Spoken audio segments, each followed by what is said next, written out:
Verifying your Crunchyroll account is essential to access all the features and content available on the platform.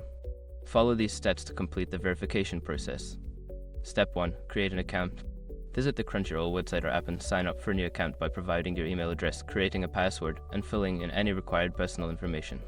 Step 2. Check your email. After creating your account, check your email inbox for a verification email from Crunchyroll.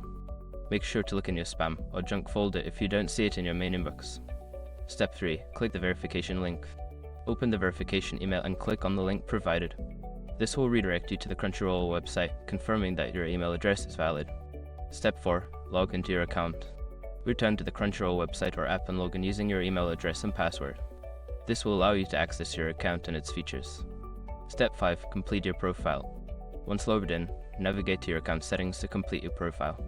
This may include adding payment information or personal preferences to enhance your viewing experience.